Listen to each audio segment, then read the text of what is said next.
The following podcast may contain some adult language. You've been warned. Those of you who got an invite, welcome to NerdProm.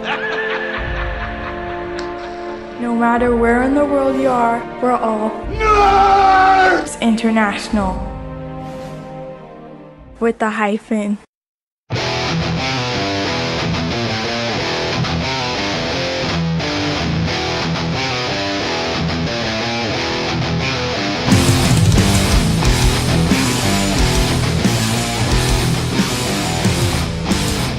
Welcome to Finding the Narrative, a Genesys RPG Podcast. This is a show dedicated to the Genesys role-playing system from Fantasy Flight Games.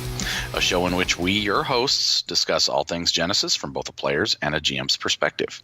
I am Tony Fanning, and with me always is my good friend Chris Holmes and my co-host. What's up, homie? Hey, I'm doing great. How you doing, man? I'm alive. Yes, I'm alive and kicking. I'm glad you are. No more demon eyes, red eyes from you, man. Yep. Nope. I had some health issues recently, but I'm back. Nice. Yeah, man. I've been DMing. Yes, DMing, bitches. I've been running Dungeons and Dragons, sons of bitches. in running what is it, Adventures of Middle Earth in 5th edition. Having a lot of fun. And I've been Star Mastering, in Starfinder. And I guess you could say on our live play on the RPG Brewery for Jamie and them. So, doing a lot of gaming and having a lot of fun.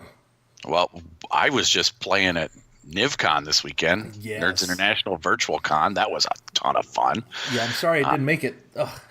I played in a Genesys game run by Jim Parton, Real American Heroes, a G.I. Joe game. Dude, that was a ton of fun. I know, you were telling me about it right before we started turning on the recording, man. Jim, I wish I would have been in that game, man. But my wife is in town, so I love her more than you guys. So. Yep. And then last week I ran my Grognard group and my son through Your Primeval Fool. Sweet.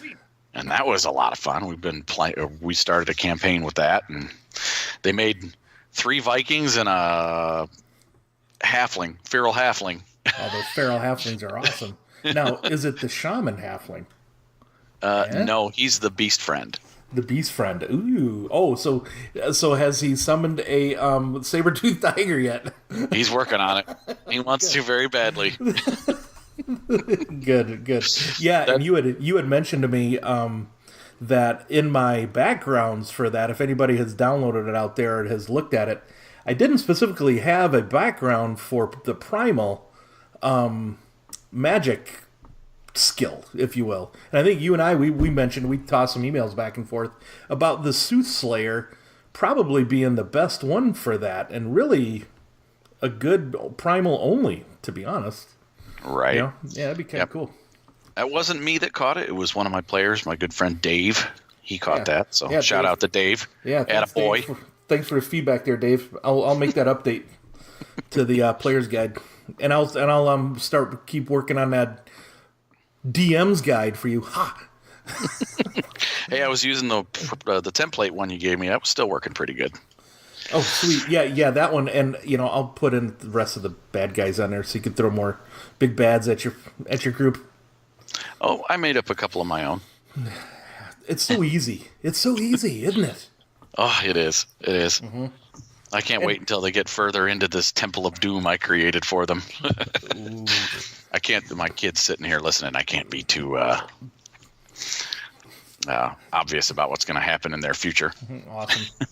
Awesome. But anyhow, so what do we got for news recently? Well, I think everybody's seen it. If you haven't, go to the Fantasy Flight's website. They put up an article on heroic feats a few days after we had our last podcast, I believe. Or maybe it was earlier last week, I think. And sure enough, man, we kind of guessed what it was, and we were pretty close. Very close to the signature abilities. Yeah. Right. I mean, having to spend the two story points, right, to activate them, and not really talents. They're a bit awesome. They're like awesome abilities. I can't wait to see how they did them. Again, that was one of the things I wanted to see come over, is those signature abilities. Doing them for my own campaign. Have you read the article? Yeah. Yeah. So good. I mean, it's pretty cool. I mean, you choose your primary effect, the origin, you name your ability, and then at after 50 experience points, you get an ability point to put into it to improve it and such. So go check that article out. Pretty awesome. Can't wait for the book to come out, and it's still on the boat. Damn it. Slowest boat ever, I'm telling you. You know it, man. You know it. And they're getting these Genesis books printed here in the US, so I don't know what river they're floating that boat up. Is there a big river in Minnesota? Yeah, it's called the Mississippi. It's where it starts. So, oh well. We'll see. It's probably a little too cold to be floating a boat up the river right now. Maybe that's why it's not going anywhere. That's right. Everything's frozen. No wonder why it's not getting here. Damn it. Put some skis on that thing. That's right. That's right. All right. Yeah. So that's all the news we had. I was hoping. That's good news, I was hoping I could say you can pre-order or whatever, or I mean you can pre-order it, but that it's shipping. Darn it. Oh, it'd be nice to have it in my hot little hands. Maybe we'll have that for the next one. I'm hoping. All right. So moving on, we got some feedback. Cool. So we've been getting quite a bit of listener feedback lately. Good. First of all, we have from Percy Hudson over on Facebook. He says, you guys are doing a fantastic job so far. I love the segments and the broad looks at each idea in the system. And I had 2 questions for you today. So, first one here, is there anything you are hoping to see in the future from Genesys? Or, example, I hope to have something like the Combat Scar system from Forged in Battle, the Soldier Sourcebook from Age of Rebellion. Oh, yeah. Yeah, that there is that's a cool system that they created for Forged in Battle. It's linking the it's basically a nice little character development, narratively give you a little bit of a mechanical bonus type system where if you've taken a critical injury, you can convert it into a talent and over there it was from a talent tree, but here, you can grab a tier 1, tier 2, tier 3 talent for this battle scar once you kind of get, or battle scar is an example, I should say, or some sort of, battle scar that'll allow you to, activate a talent or something. And it's linked to the severity of the critical is how many experience points it costs you to buy that talent. Yeah, it's a really cool thing that I honestly I must have overlooked it in the past or just... Well, it's 1 page in the back of the book, but it's a great 1 page though. It's a great read for 1 page, and you could port it over as is. I mean, you really can. So to answer his question here, what are you looking forward to? Oh yeah, well, what we were just talking about, the heroic feats. Yeah. It's great. We got some great information from that article. And, I also want to see how they're going to do the mounted combat rules, too. Now, if it's anything like what they did in the Star Wars game, it'll just fit seamlessly into what they've laid out for the vehicle rules, too. So, that's what I want. That's what I'm looking forward to. Yeah, who knows? Maybe someday we'll be converting Dragonlance over and riding around on dragons. Why not? Let's do it. Yeah, for me, I'm looking forward. Yeah. I'm looking forward to the crafting rules for alchemy and for magic skills, magic items, things like that. Yep. Well, as soon as that boat pulls up. Yeah, that some of that should be in the Terranoth book. Yep, absolutely. Yeah. And I took a stab at it in the what do you call it? The Primeval Thule, kind of pulled over what we had from what was over there in Star Wars, and from what they put up on their original article, it's close. I think it might be pretty close. Yeah. Yeah, I hope to see it fleshed out entirely so that I can, because I have a character, well, I have a player. I'll shout out to Dave again. He always loves to make item crafters, so I'm sure he's almost looking forward to that as much as I am. So, That's right. All right, so on to his second question here. All right.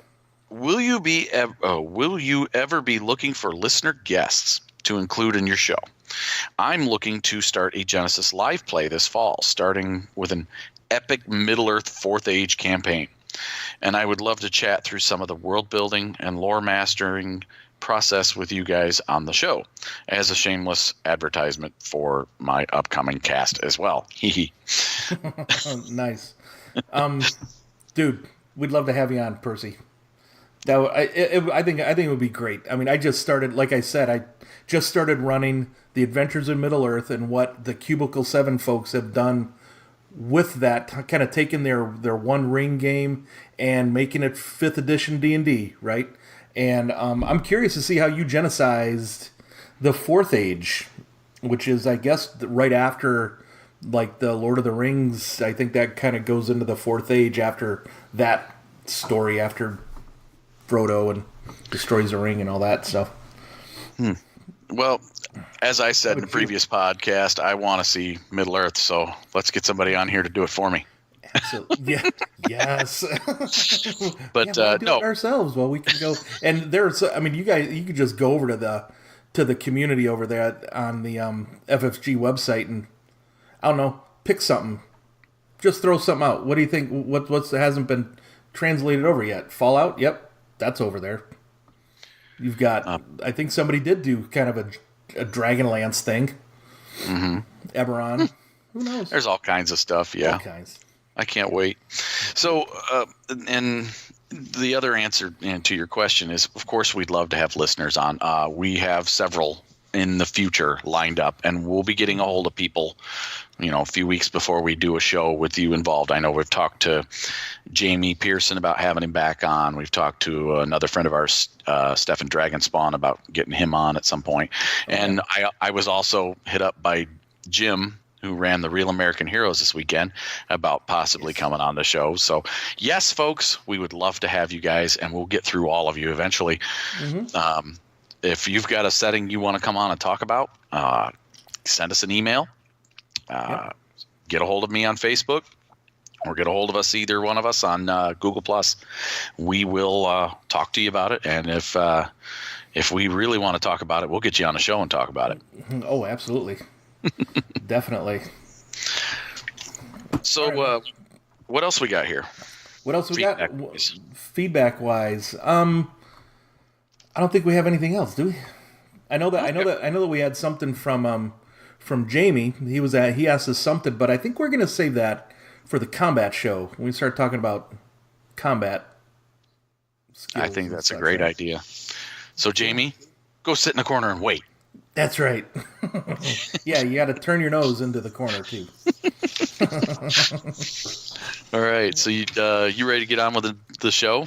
I am ready to get on with the show. Let's go to the main section here. Wait a minute, we almost forgot. What? What are we calling this episode? Oh, we got Mad Skillz, yo. Yeah, that's with the Z. We got Mad Skillz, yo. Yeah. Well, this is a show we're going to talk about general skills, how they're used. Not admiral or captain skills. General skills. Not private skills either. Not private skills either. Yeah, I have to. All right, on my commute in this morning with Clarence, I was telling him what we were going to talk about tonight, and he saluted me. Well, and I'm like, what? And then I got it. So if you laughed, hey, it's my joke. But if you didn't, Clarence, dude, that was horrible. Love you, man. All right, so let's get on with this. Sounds great. All right.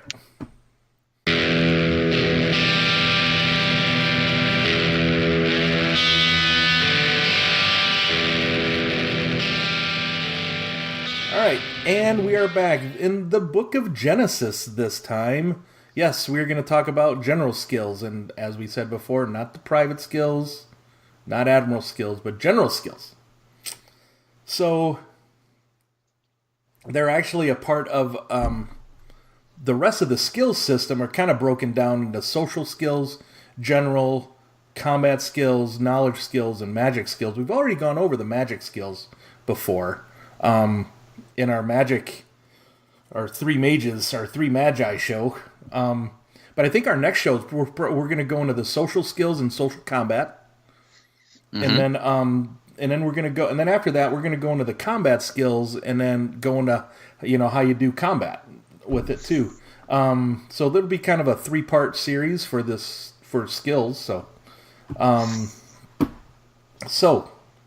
what are skills used for, dude? What are they?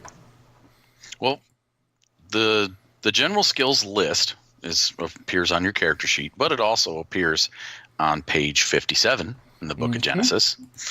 And it starts with some, little description of this group of skills represents the majority of your actions a character can attempt. And every check that you do in Genesys is going to be a skill check. So skills are a very important part of the game.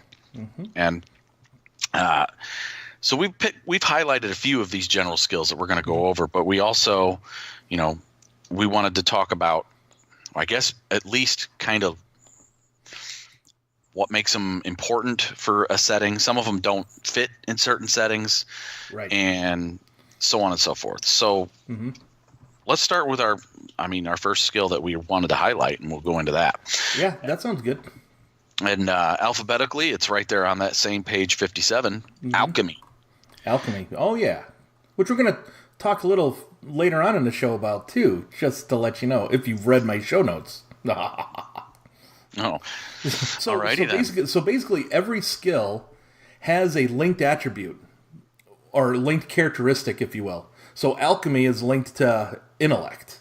And then, you can link other skills to, like, your agility or brawn or those things. And like Tony said, every skill has, like, its skill description. But what I really like are these lists that they have in here for each skill.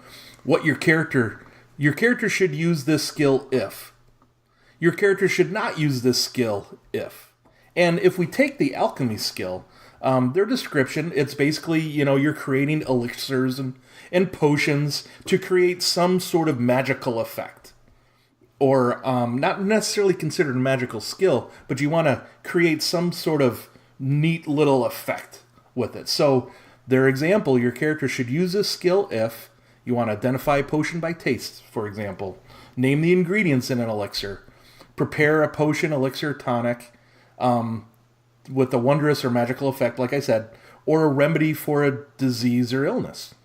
And when should we not use this skill, Tony? Well, your character is attempting to enchant an otherwise mundane liquid. That'd probably fall under the crafting, magical crafting, when that comes out, I bet. It would fall under the appropriate magic skill. Yeah. There's that too, yep. Or your character desires to heal someone directly through medical treatment. That would fall under medicine. Yippers. Or your character seeks to transmute lead into gold. That would be magic. Yes, it would be. Though, who is it? Paracelsus? Who tried to do it? The famous alchemist? I think it was Paracelsus. I don't know. I think there were several alchemists who tried to do it. But he was one that really wanted to, or was he the one that did the Philosopher's Stone? That weird little wizard with the eyeglasses did. Sorry, I work all Harry day. Potter. Harry Potter. I have no idea. So they do mention. So one thing I think what you had touched on as well is that in each one of these skills, they also suggest what kind of setting they would use it in. And in this one, they say a fantasy, steampunk, and weird war settings. You would probably use alchemy in. Right. So are you going to use alchemy in your thing? I guess we're probably getting a little ahead of ourselves there, but I might. I haven't decided yet. Yeah. It wouldn't hurt to have it in a modern setting like mine, or near modern. Mm-hmm. Yep. I don't know. We'll get there. Well, eventually I'll figure something out. But no, they also have a little sidebar here for go for that. What are they saying there? For alchemy, and that's difficulty for brewing a potion. As a guideline for GMs, the difficulty of preparing a potion should generally correspond to its rarity. Generally, by dividing the rarity by 2 and rounding up. So I'm assuming we're going to get a potions list at some point in Terranoth, most likely. And the resulting number should be the difficulty of the check to brew the potion. For instance, if your character wants to make a healing potion, a.k.a. painkillers, okay? Pretty much a similar effect, right? Or other drugs. Right. Right? This has a rarity of 2. The base difficulty of this check would be easy, a single purple die. If your character doesn't have the proper equipment or ingredients, the difficulty will go higher. Yeah. So that's pretty. That's a really decent guideline, to be honest, because then you could take that, you can kind of extrapolate that into the rarity of illegal drugs. Now, not necessarily your character wanting to create them, but maybe doing an alchemy check to figure out what kind of drugs it is, where they might come from, those kinds of things, I guess. I don't know. Especially if it's an alchemical drug. Yeah, that exactly. Simulates some sort of magical effect. Yeah.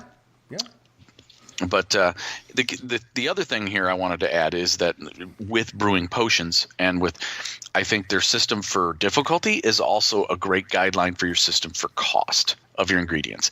If you want to be detailed, there are all kinds of resources out there that give you fantasy ingredients to go into a potion. Newt's tail or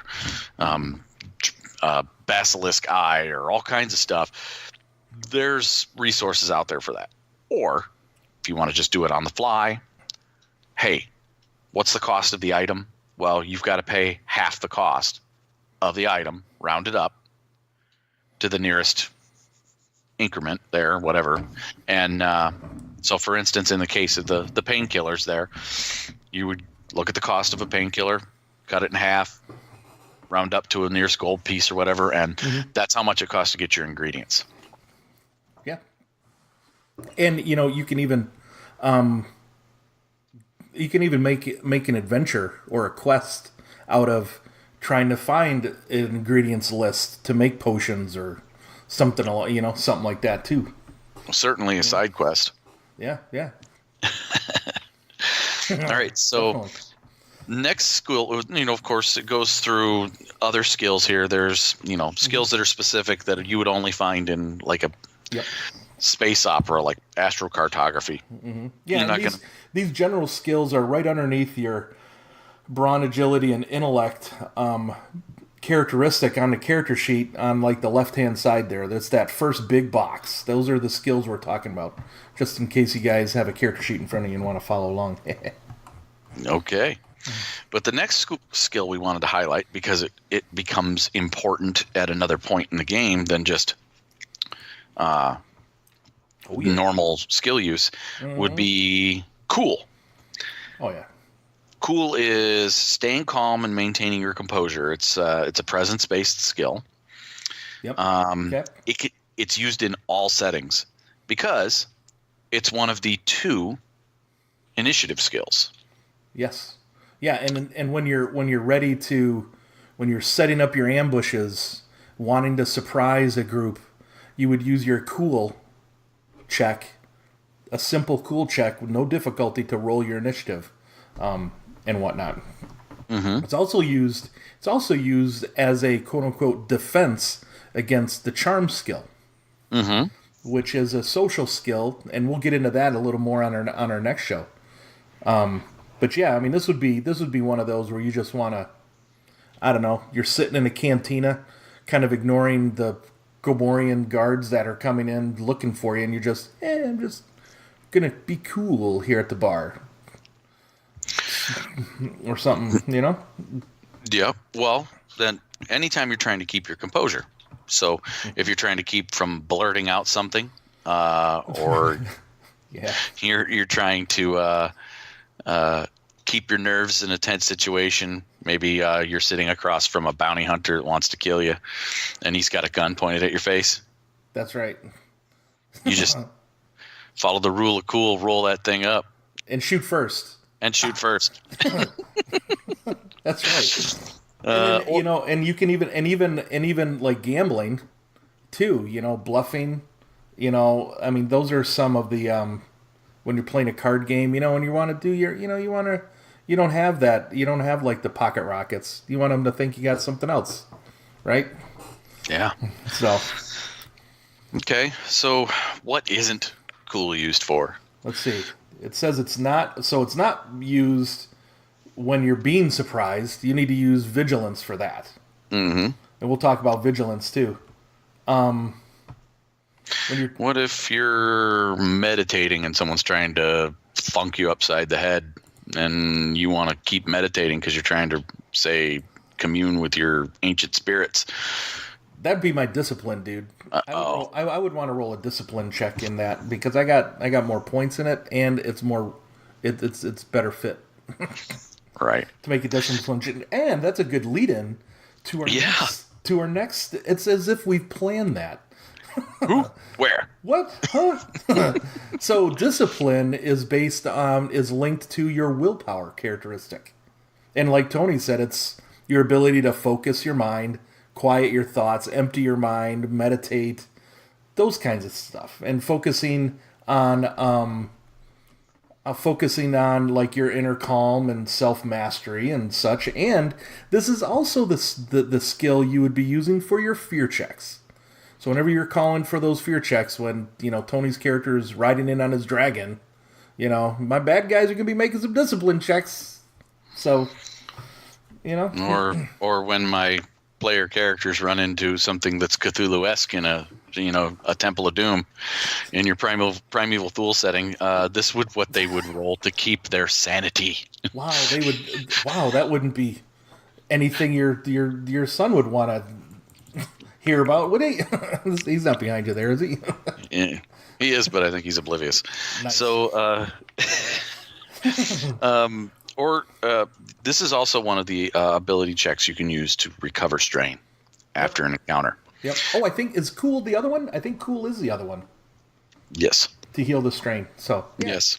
Cool or discipline are used to recover strain after an encounter, and you should do that after either social encounter, social combat, or physical combat. Right. And then you shouldn't use the skill if you're trying to keep your composure in like a social setting or let your emotions go. That's what we talked about before, the cool.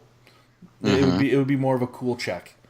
And then another example would be if you're trying to see if somebody's lying to you, telling a fib, doing your, what is it, like a sense motive kind of check?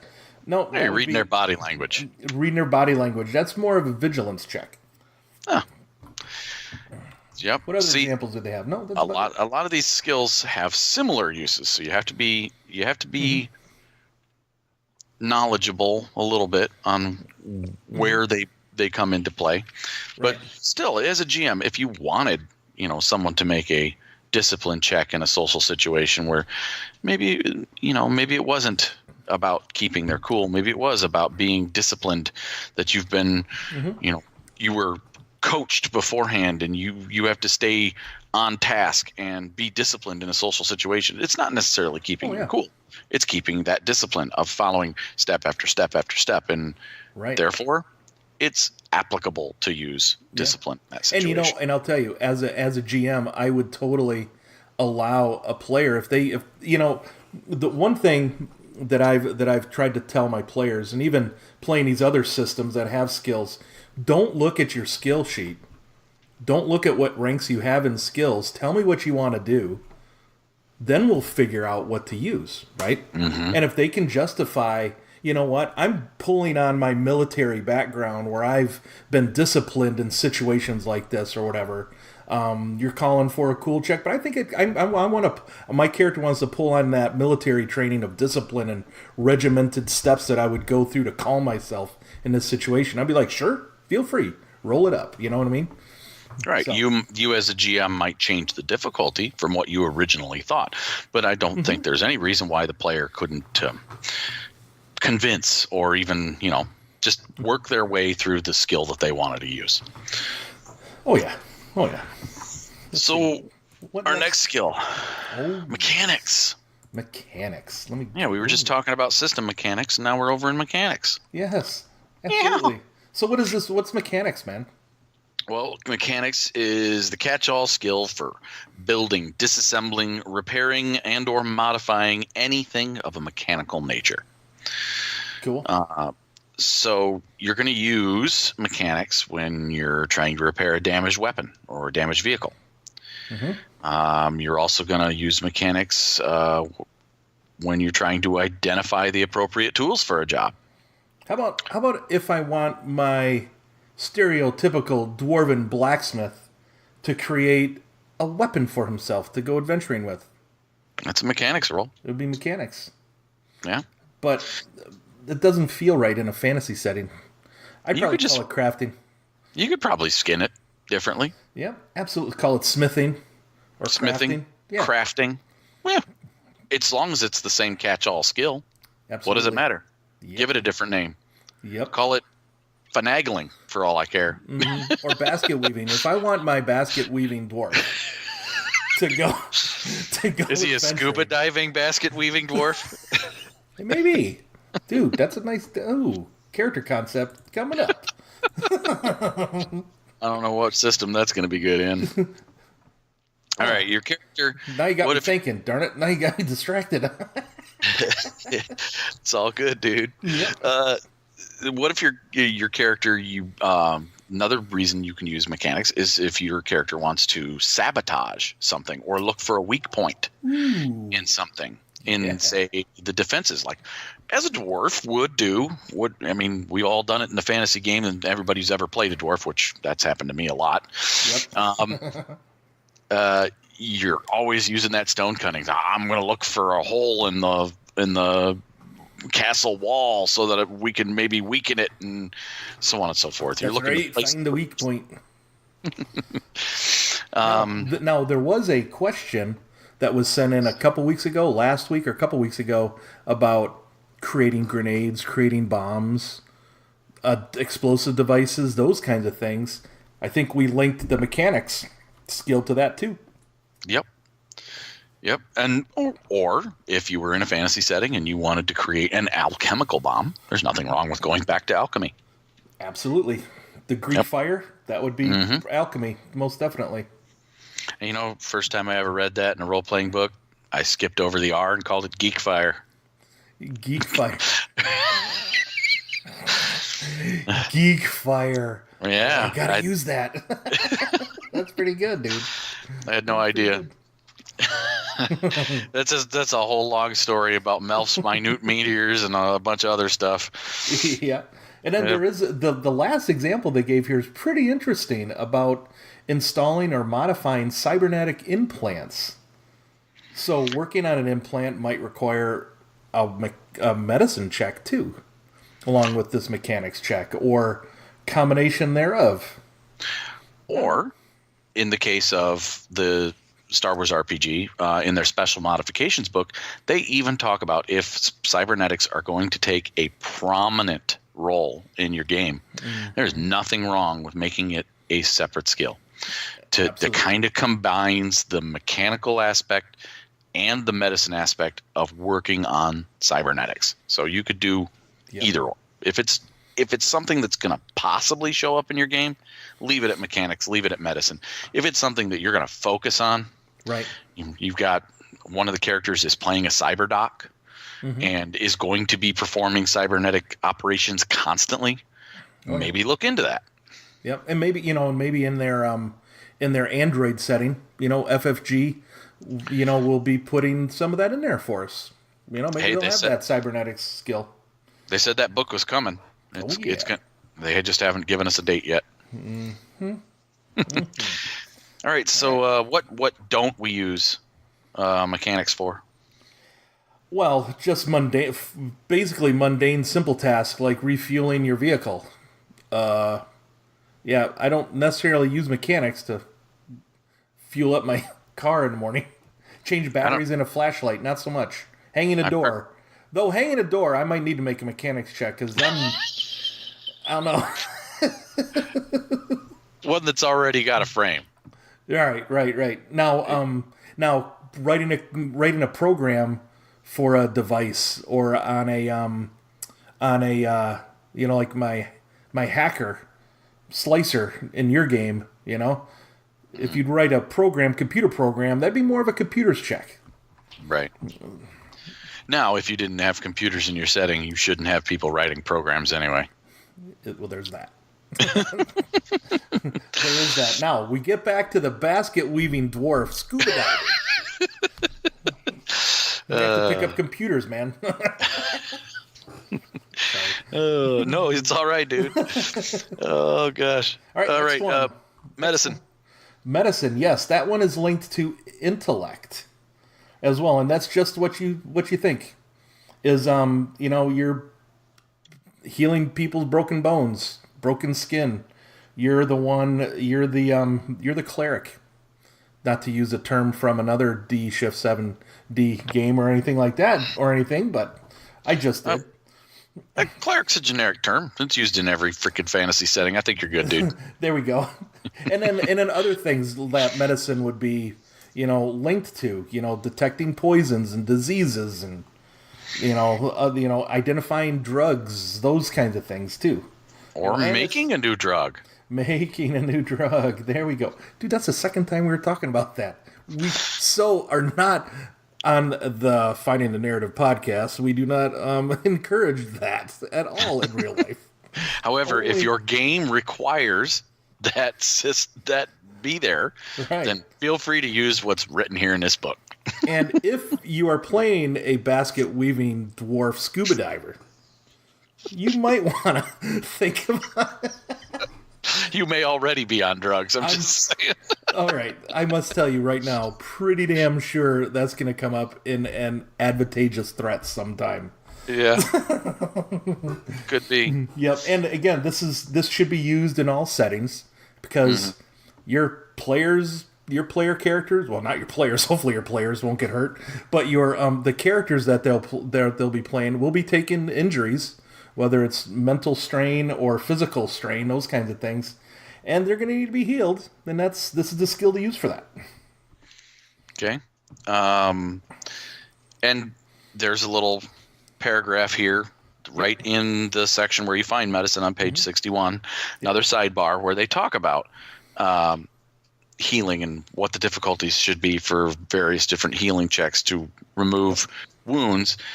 Now, the difficulty to heal critical injuries is listed on the critical injury chart right next to the critical injury. Yep. And if you're like me, you use the Star Wars critical injury cards and you just hand those out to your player because there you go. You don't have to look up that chart every time you roll one. Exactly. And then we'll go from anywhere between an easy to a daunting check. The 1 purple up to a 4 purple dice for those. Mm-hmm. And the last thing that you can use medicine for, I see here in the you should use it for, which I love this idea here, psychotherapy. Really? Oh, is that in the sidebar here? No, it's in the very bottom of the very last line of your character should use this skill and it's performing complex medical procedures such as surgery, cybernetic augmentation, or psychotherapy. Sweet. So we can have if you Freudian adventure. Or if you want to, play out playing the doctor that helps heal this drug-addicted underwater basket-weaving dwarf from his affliction. Hey, you never said he was addicted. Never said that. Maybe I was taking a leap. All right. So what shouldn't you use medicine for? Well, we shouldn't use it to create or to, let me see, like to research poisons or research diseases. That would be more of a knowledge check, more of like your book smarts, those kinds of things. What next? Recovering your strain. Yep. We already covered that. That's discipline or cool. Now, typically what it says here is when you do make a medicine check, the number of successes that's the number of wounds they'll be healed, but the number of advantages can heal that amount of strain. But that's during that medicine check that you're doing on somebody else as well. So I'm gonna mention that. Okay. What if you're trying to administer a poison instead of cure it? Medicine is what you should use? No, man. No, because I don't want them to know that I stuck them with it. So I'd probably use, so in their example here, I'd probably use Skullduggery, my sleight of hand. Ah. Oh, wow. That's amazing. Speaking of Skullduggery. Wow, that's so amazing. Who wrote these show notes? I don't know. You're brilliant, Tony. You're brilliant. No, I'm not. So tell me about Skullduggery, man. Well, most role-playing games have a lot of sorted traditional thieving skills. They have traps, they have picking locks, they have breaking out of a prison, they have picking pockets, sleight of hand, all kinds of skills. I know in that Shift 7D game, I have played a rogue before, and they get a lot of skill points, and they all go into all these skills. Yep. But thankfully, you don't have to do that in Genesys. Nope. You just got to put your points in Skullduggery. That's right. Yep. One skill, kind of a catch-all for all of that. It's your like you said, it's your sleight of hand skill. You know, I mean, it's your pickpocketing, those kinds of things as well. Yep. You know, if you're building, yep. If you're building a character you would consider to be a thief or a rogue, this is a skill that you're going to need to get, and you're going to need to put some ranks in it. Right. You can use this in all settings. Yep. There's no difference between picking a fancy lock in a fantasy setting versus picking a steampunk lock versus picking an electronic lock, except for you might be incorporating some computer use for the electronic lock. True. Yep.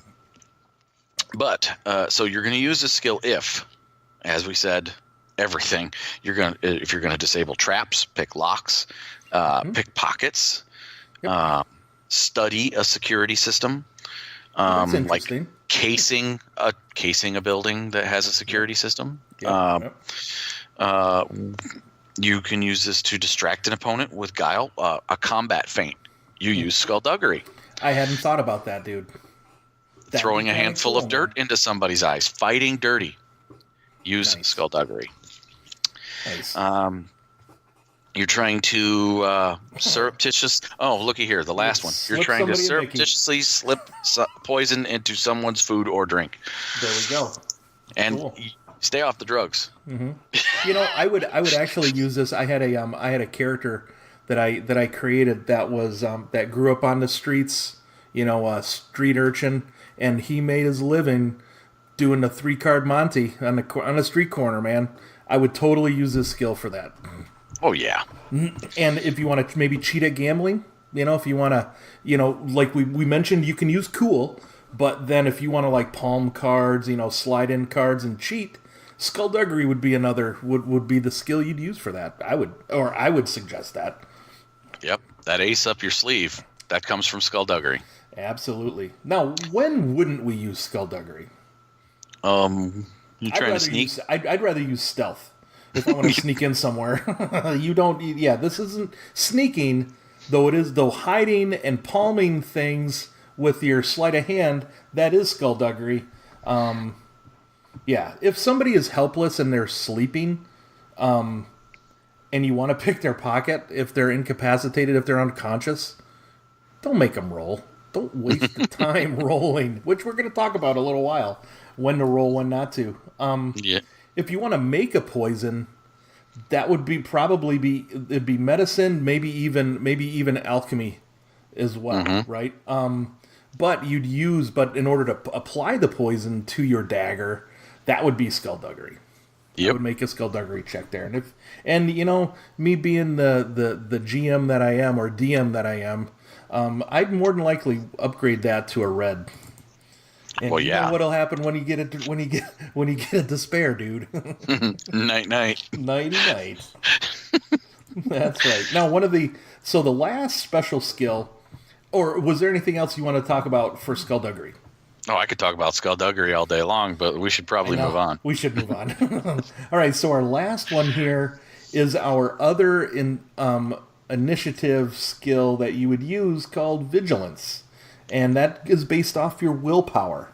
Again, this is that skill that you would use to notice things new to your environment, or things that change in your environment. Okay? Things you notice out of the corner of your eye. We Marines call it situational awareness. There you go. Situational awareness. Now, what's the difference between this and perception? Perception, you're actively looking. You're searching. Mm-hmm. It's like in that old Shift 7D game. You had a search and a spot skill. Those were separate. Yep. It's kind of the same. Yeah, it is. Your vigilance is passive. It's what you might catch if you're looking around. The way I see it is vigilance are those things. It is passive. It's noticing new things entering your environment. Perception is pulling the details out of the things that you've already noticed, that are already in your environment that you can see. Right? Kind of something along those lines. You walk into your apartment. There's all the lights are off and there's a beeping noise. Hey, you passed your vigilance check. Have you now make a perception check to find out what the heck is beeping. Exactly. Yeah, so it's a subtle difference, but again, if you're going to be surprising a group, you use cool. If you're the surprisee, you would be vigilance. Or if no two parties know of each other whether they're there or not, you'd use just call for a vigilance check on both sides. There. Okay. But we'll go into a little more of that when we talk about the combat system in a couple of sessions too. So. Yep. So again, we mentioned earlier that if someone was trying to lie to you and you were trying to read their body language, vigilance is going to be that opposed kind of defensive skill there if someone is trying to deceive you. Mm-hmm. Yep, it's your defense versus deception. Yep, absolutely. Yeah. And then also if you're well, that pretty much covers it. Yeah, it is. There's a third line here, but yeah. It basically does describe it really well. I have the chance to notice important details that you're not looking for them directly. That's that passive situational awareness. Yeah, situational awareness. That's right. And then when you shouldn't use this skill, if you are the ambusher, you use school. And then if you're looking for something that's kind of out there, actively looking, that would be more of a perception check. Mm-hmm. So those are the general skills we wanted to highlight. Now there's more. Mm-hmm. There's obviously more, and there's some that are very useful, like streetwise and perception. We covered a couple of those. Yep. But these we wanted to kind of move us through the whole section, and these are ones that are important to just about every setting. Yep. But as I discussed when I was talking about cybernetics and medicine and mechanics, you can create your own skills. Yes, you can. And on page 190, section 3, underneath the Game Master's Toolkit, they go into creating a skill and what they suggest and how you would go about doing it. You would first link a characteristic to whatever your whatever skill you're gonna create. Well, allow me to interrupt first. The first thing you would do is determine whether you need a new skill or not. Well, there's that. Because first thing you're going to do is you're going to look and see at all the existing skills if there's something that already does this. Yep, absolutely. Yep. Oh. And then you need a linking attribute or characteristic. Yep. And and then you gotta count up some of the things, when you're creating new skills, that the skill count is kind of balanced, that you're not, if I just increase this characteristic, I'm good at all 10 skills, and just and this one I'm not. You know what I mean? So you want to make sure there's kind of a balance there too, and you just want to you got to ask yourself, how useful is this skill in my game too? You know, are they going to be used? Like, for instance, like you had said, we'll pull on that cybernetics skill, right? I mean, you might not use it in a you know, like a maybe not a modern setting here, but maybe more in the Android setting. Pretty damn sure you're going to. In the Star Wars setting, yes, they definitely have cybernetics, but is it going to be prominent in your game? Maybe not. You know, all depends on your focus as a GM. Absolutely. Yeah. And what you should do with this new skill that you make, you should come up with your own list of what it's used for. 2 or 3, maybe 4 lines on what that skill is used for. Yeah. And if you can't come up with that many, you should have just found an old skill, kept the old skill. Exactly. And then create that don't list too. You know, don't use this skill if, you know, like they created there. And that's really kind of gets your players into, you know, the sense of what this skill is being used for. Right. And again, like Tony said to start, the very important thing is there another skill that'll already do this for me before I create a new one? And get rid of that skill bloat. And they go into this, they have a sidebar there on page 191 about the skill bloat and all that stuff, where you kind of, you know, it costs XP, you know, experience points to increase skills. And if you have this huge list of skills for people to do and spend their XP on, you know, it will get into that skill bloat area. Yep. So try to avoid it. Try to avoid creating new skills if you can.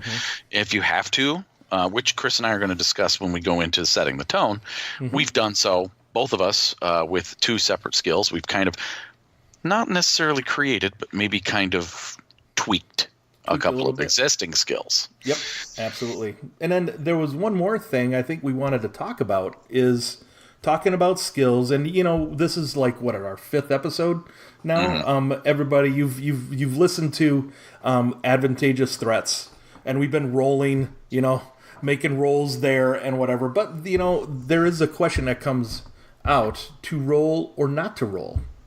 It's a good question that a GM should ask themselves.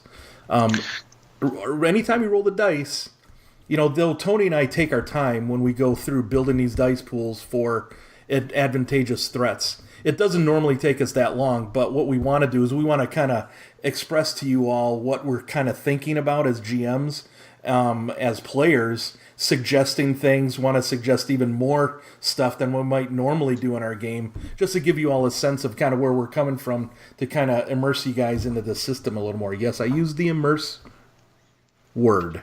You're welcome, Jamie. Yeah, and so what you want to keep in mind when you're asking that question, to roll or not to roll, if you have information that you need the characters to get that is important to the plot, don't make them roll for it. If it's a perception roll or an investigation roll or vigilance roll, if it's important to the plot that they know this information, don't make them roll for it. Yeah. And that's just good GMing tips too. You know, you don't want to bog down the system in that regard. And, you know, if there's really, when you should make those rolls, have them roll, is if there is a consequence for their failure. Now, granted, you can always come up with a consequence, but really, does it matter whether they build that fire and they really get that fire built in the middle of the wilderness or not? Well, what if they had to sleep on the cold, hard ground, didn't have a fire, and their arthritis is picking up the next day? Well, you know, they should rub dirt on it. But there was one thing that I was looking at in here, reading. They mentioned the number of ranks in a skill and what that kind of equals. You know what I mean? Yeah. I don't know if you've read that there, Tony. No, but, go bring us to it on the book. Do you know where it's at? Let me see. That would be... I think it would be right at the beginning. Of the skill section. The skill section, skill ranks, page 52. The last 2 paragraphs there on page 52 and that second paragraph and on page 53 as well. That, like if you have 1 or 2 ranks, if you're not skilled, first off, you're just, like me pulling out of the driveway, backing up, going to work, fueling up my vehicle. I don't really need to make a driving check. Now, I do live in Minnesota, and there are stupid people out there on the road in the winter. I did have to make a driving check. I think I did need to make a driving check a few weeks ago, or about a couple months ago, when it was black ice and sliding and stuff. So that would probably be an example. Well, environmental conditions required it, but normally just a simple vigilance check while you're driving along to make sure you don't run into any idiots would be. But no, that's just it. Anything that you're going to go through the motions on. If you're just driving, let's say you're running an investigative game and you're making your characters drive from one crime scene to the next. Just cut scene. You don't have to make driving checks to drive your own car from one scene to another. Maybe if you're getting into a semi and you've never driven a semi before, roll a check. And that's where I would I mean, in the sense that if you need if you have a 1 or 2 ranks in a skill, they kind of equivalent that to like an entry level job or an apprenticeship, those kind of things. So if you've been trained and doing things, those semi drivers may have a 2 in driving. Out there. I got a 4, dude. What are you talking about? 4? Well, I'm pretty sure. Well, the 3 to 4, I would equivalent those to like professionals, people who make money for what they do, physicians, expert mechanics, pro athletes. They would have 3 or 4 in their given skill, fighter pilots. Now, if you have 5 ranks in a skill, that's when you're elite. That's like, I hate to say his name, but like Tom Brady. Right? Who's that? Yeah, never heard of him. The pilots from Top Gun. There you go. They'd be elite. Basically, people who are at a handful of people in the world can only do what they do. Those would be the people who have like 5 ranks in a skill. So they're really only going to ever make a piloting check when they're not even when they're dogfighting, but when they're trying to do something crazy in a dogfight. Potentially, yeah, absolutely, yeah.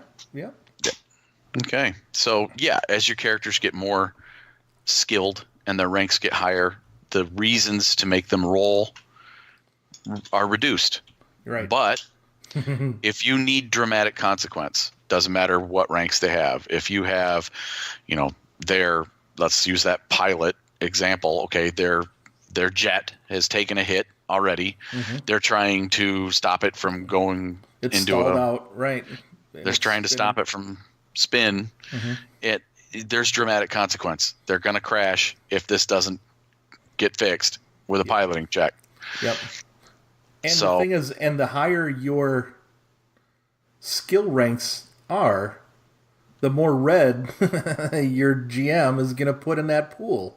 So, I mean, it's one of those things where it does get more exciting as you level up, as you increase the spend those experience points and increase the ranks in these skills. So,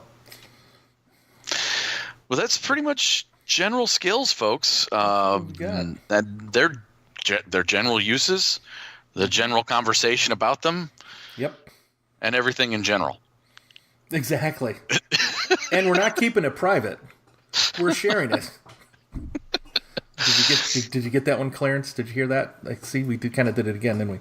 Anyways, all right. So I guess we're gonna let's go set the tone, man. Sounds good.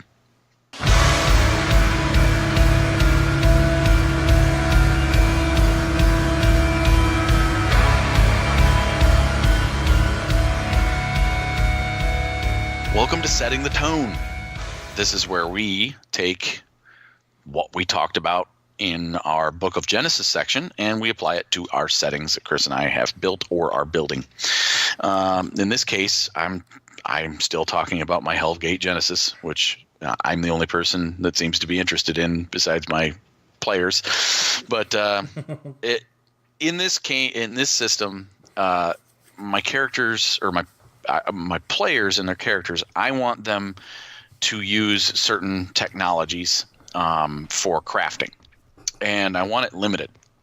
So in this case, what I've taken is mechanics, and I've split it into 3 separate skills because of the technologies.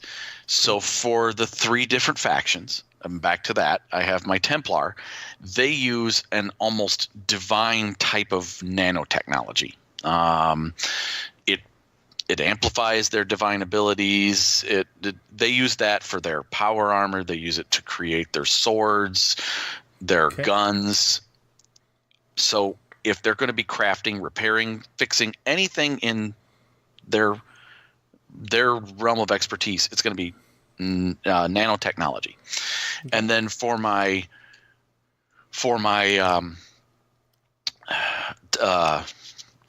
drawing a total blank here, but the next one group, the sorcerers and the cabal, the Kabbalists, that's what they're called. Sorry, I'm getting old and I forget things. They have what is called a demonology skill. This is for crafting, taking those demon body parts and grafting them to their own body, and keeping those things working, keeping them and knowing whether they're affecting them negatively. Are they going to affect their magic skills in a negative way, so on and so forth. That's all demonology. It's kind of like almost a second medicine. But it's only for those. Pretty damn gross. It's only for those demon body parts or those arcane, arcane cybernetics that the demons also use, that they would be incorporating in their own getup, so to speak. And then the last one, of course, is mechanics, which I use. Mechanics and computers I use for the last group, which is the hunters, which is the government agents and people like that. They use just normal technology, but high levels of technology. Gotcha. So it's kind of a split where I split it into 3 different skills. Again, I'm going to have nanotechnology is going to be intellect-based. Okay. And my demonology is going to be intellect-based. And my mechanics is still intellect-based. So they are all just new aspects of the same skill. Cool. I like that, man. I like that a lot. That's pretty cool. Yeah, I'd like to play in that sometime too when you're ready.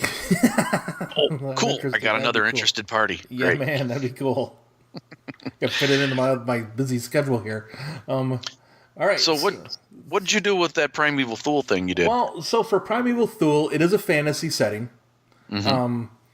And I basically renamed 2 skills. I renamed mechanics. That becomes crafting.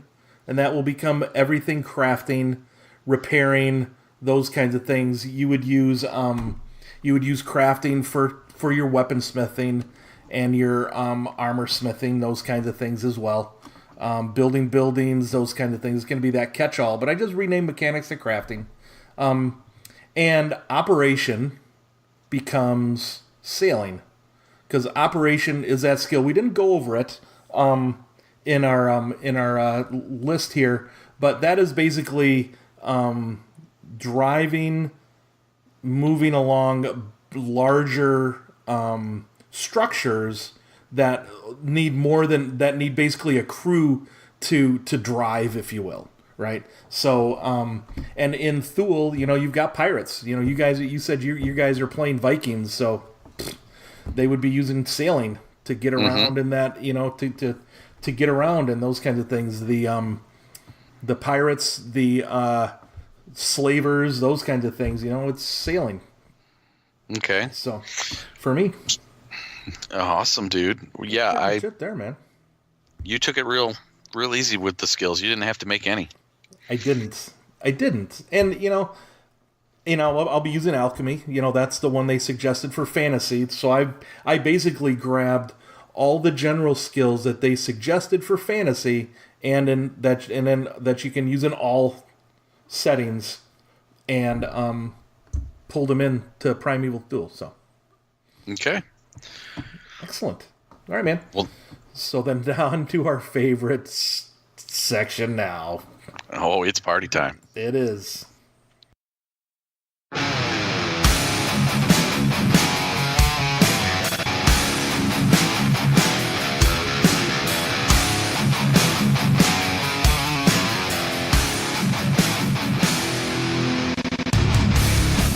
welcome to Advantageous Threats. Your favorite, ours, maybe everybody in the world's, I don't know. Everybody in the world loves Advantageous Threat, and everybody in the world has heard of Advantageous Threats. No, only the 30 of you on YouTube that have subscribed, or 40 of you, which we appreciate, by the way. Thank you, everybody. We got a target audience. It's all that matters. That's right. And I do want to say, for anybody out there listening, thanks for listening. We're having a lot of fun doing this, as you could tell, and I'm hoping we're getting better at it. We'll see. I don't know. We'll see. All right, go on. I'll stop interrupting you. No, keep interrupting me all day long. I'll never get to it. All right. No, my character, I named him Arthur Drakestone. Cool. Is an outdoorsman in a Cthulhu-esque game, Weird Wars style. Okay. I've been tasked with leading an expedition, also the rest of the party, of inexperienced, untrained city folk across the Alaskan frontier to an ancient ritual site of some importance that someone has recently discovered. Already then. So, what skill am I going to use? I don't know, man. That feels like survival. Yeah. Kind of a survival out in the wilderness. But I would, and you can also use survival as more of a mapping, getting around on like a planet or Earth or whatever. If you're playing in a sci-fi game or whatever, if you're going down to a planet, instead of using astrogation or whatever it is to kind of fly your craft there, once you're on the planet, survival is the way you want to navigate. So, well, and in Star Wars, survival is how you ride animals. That's your piloting skill when you're riding an animal. So, right. In this case, many survival checks probably will be needed throughout this.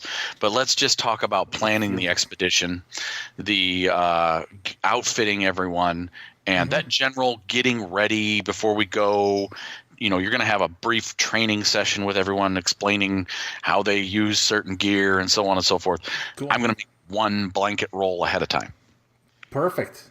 Yeah. So in this case, now, especially if my GM only wants just to have one roll for the whole trek. Yeah. So he wants to kind of wipe and get to that important scene at this ancient ritual site. Mm-hmm. So, I just about spilled my Genesys dice everywhere. Yeah, I actually dumped mine off before we started recording. So I got mine sitting here in the dice tray, but they have some of them decided to go flying. Nice. But anyhow, I'm going to roll some skill here. So let's start with survival. Survival is cunning based. Yep. So I'm an outdoorsman. I planned for this in advance. I built my character around this being an important skill for me. Cool. So I happen to have 3 in cunning. So that's going to give me 3 dice. Yep. But I am an experienced outdoorsman, and my GM let us have a little creation experience, or after post-character creation experience, so I have put 3 ranks in. Perfect. Yeah, that feels about right on that second tier of expert. You're an expert outdoorsman, so that makes perfect sense.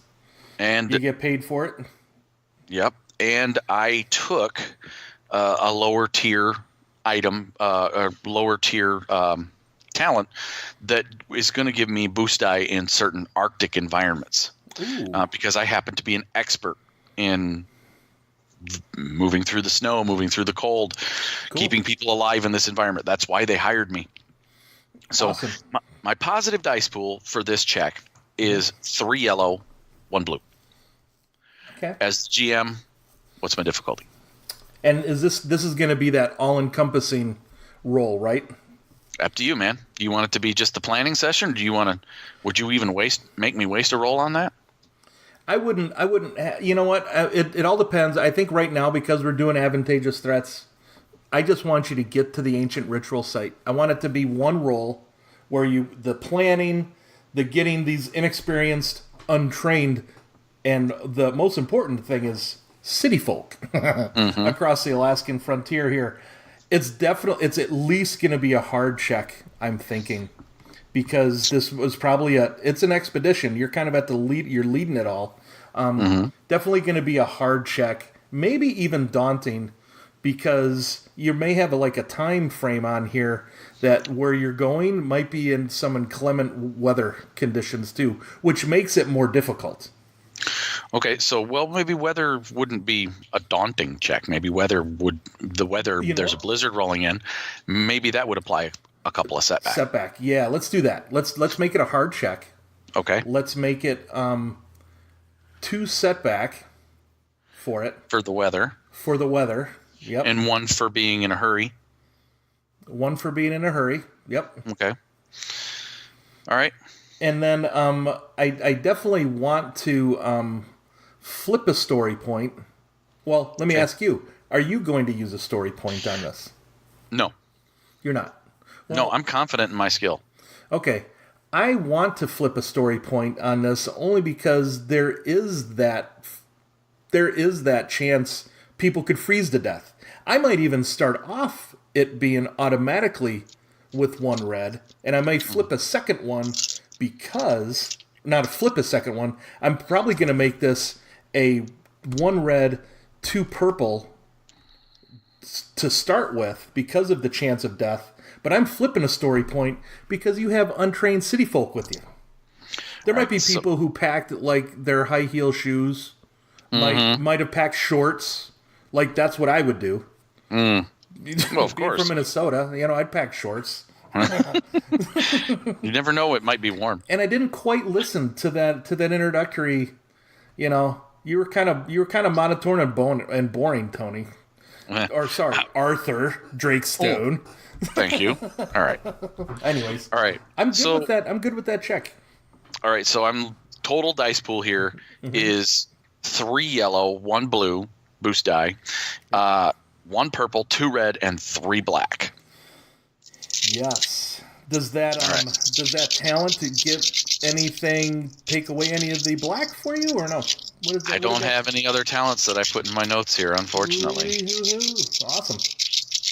Now, if I'd have been smart, I might have taken one that would allow me to remove a couple setback dice from survival checks, but maybe next time. Maybe I'll learn from a lesson here. Probably. Let's see. All right. What do you got? So I'm rolling it. Oh, okay. Let's talk about the setback dice all being blank to start. Okay, so first off, the weather wasn't a factor. That blizzard didn't happen. No, it might not even happen.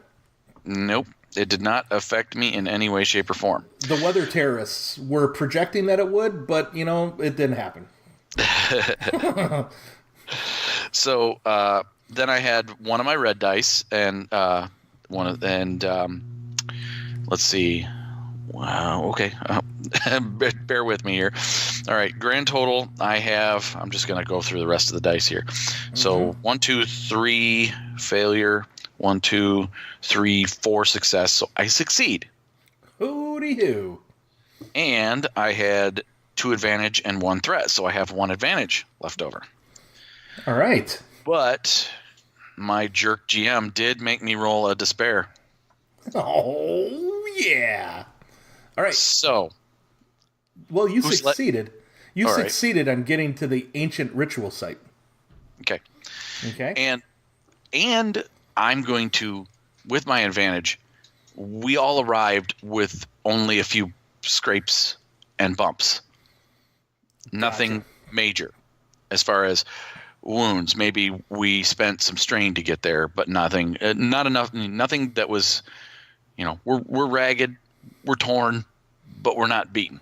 Mm-hmm. Understood. And as a GM in this case, I'm sorry. JM, because I know you're going to jerk. Pretty much.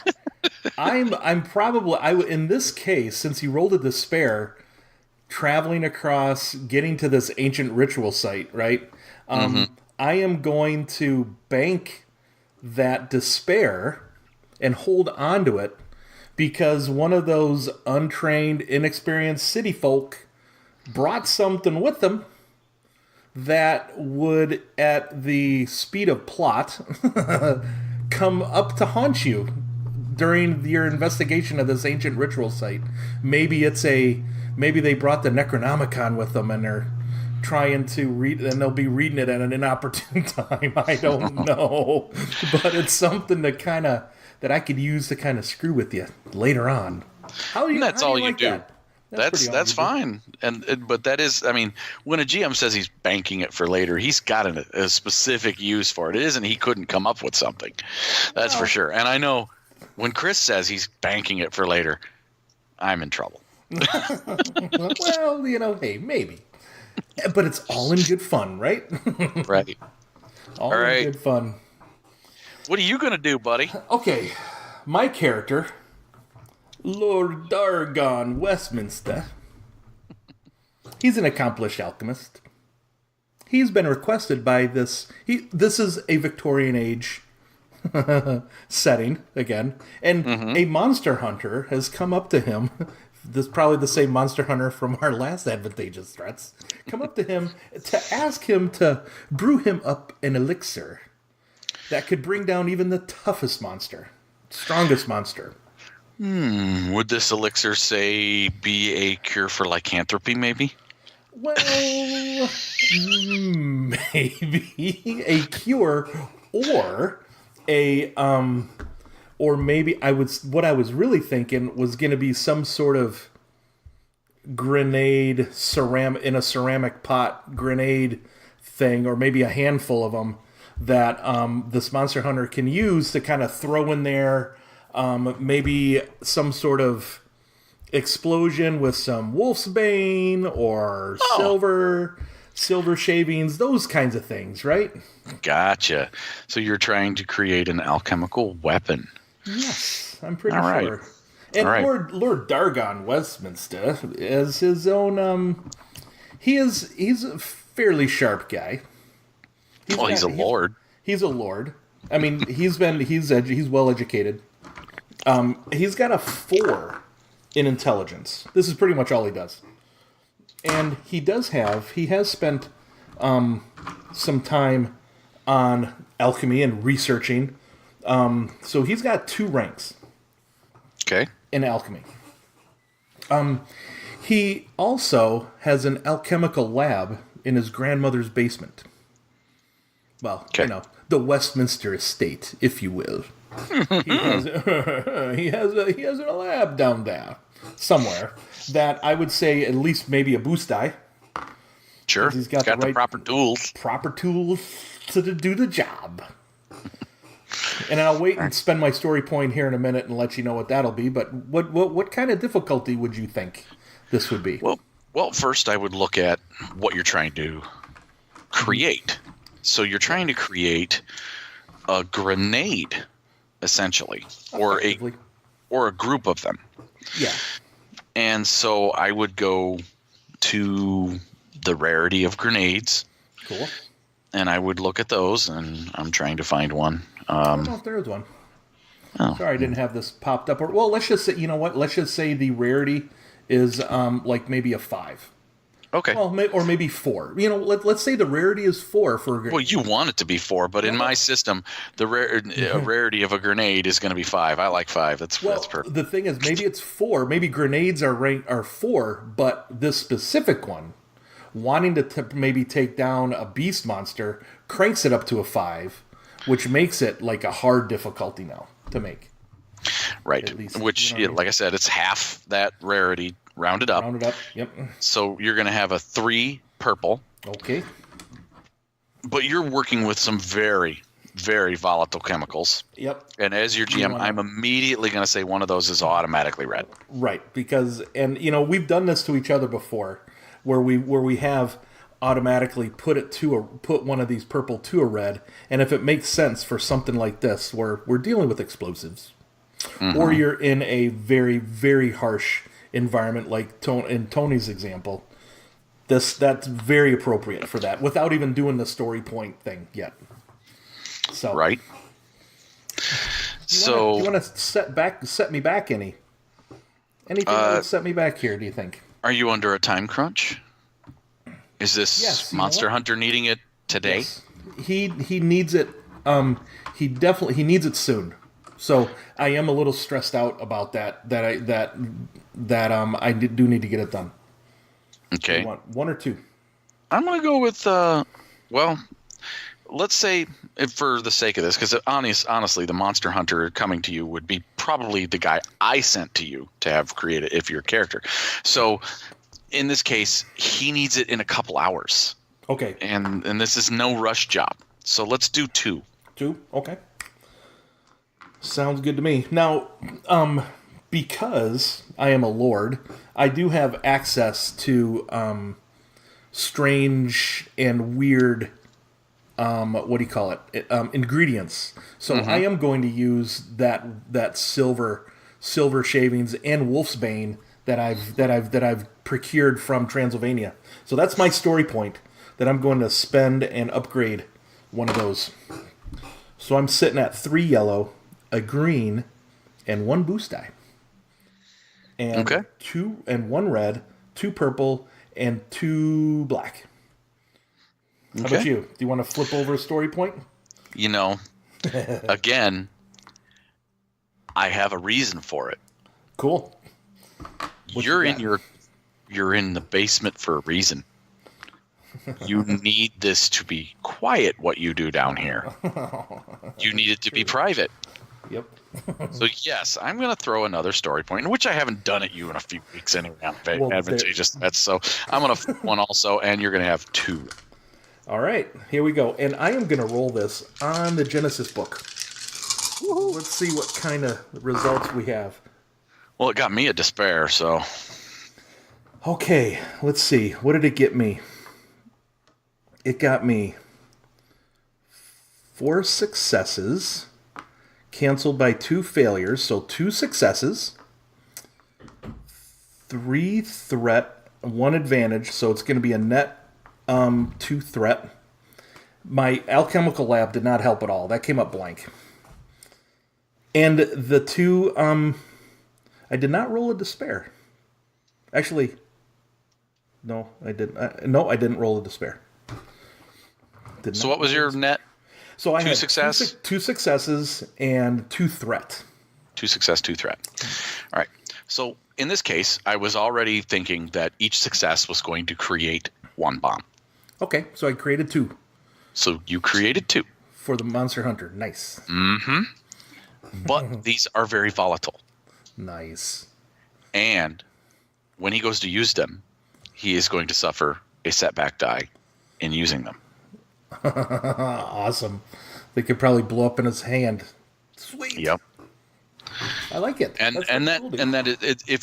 if that Monster Hunter was another player, I would apply it that way. If it was a GM's character, I guess I wouldn't really apply it that way. I'd probably apply it to you. And I would say that in this case, I would say that a lot of the ingredients that you keep on hand, you used up extra, and you used up your ingredients. So the next time you try to use your lab for alchemy, you're going to suffer setback die from not having all of the proper ingredients on hand. Cool. I like that. So I like that a lot. Pretty cool, man. Yeah. All right. That was pretty cool. I like those. I really do. Those are pretty fun. I wanted to use a skill that we were going to talk about today. So did I. Rock on, dude. Rock on. All right. So then let's go wrap this thing up. All right. Put a bow on it. All right.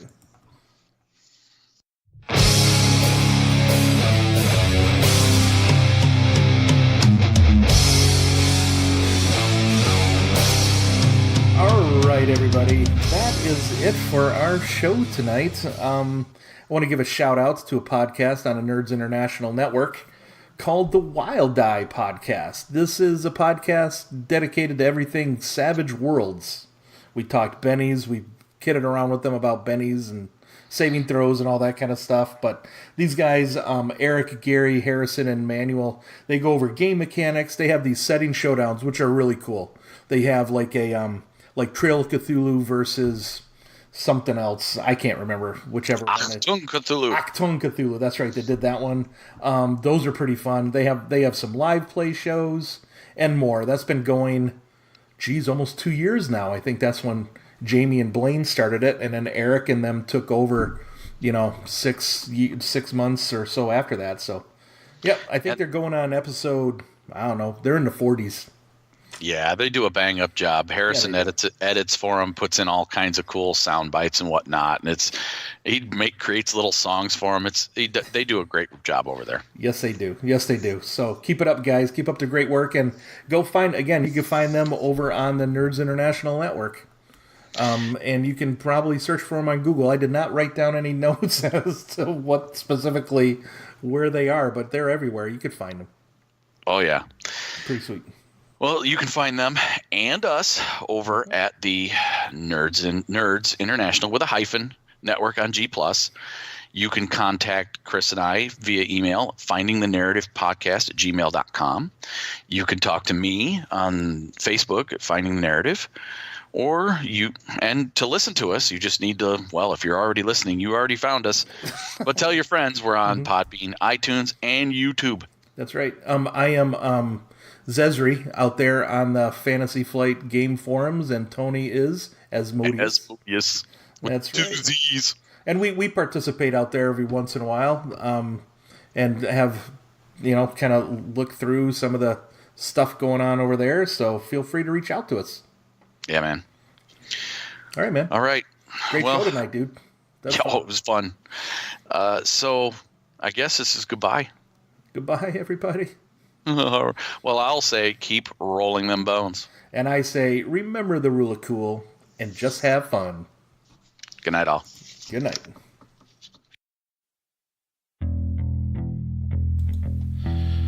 Finding the Narrative Podcast is not affiliated with or endorsed by any companies mentioned on this show. Any of the products mentioned on our show or appear on our website are the property and copyright of the respected owners. All items are used under fair use and educational and review purposes. All other items are the intellectual property of Finding the Narrative Podcast. Copyright 2018, all rights reserved.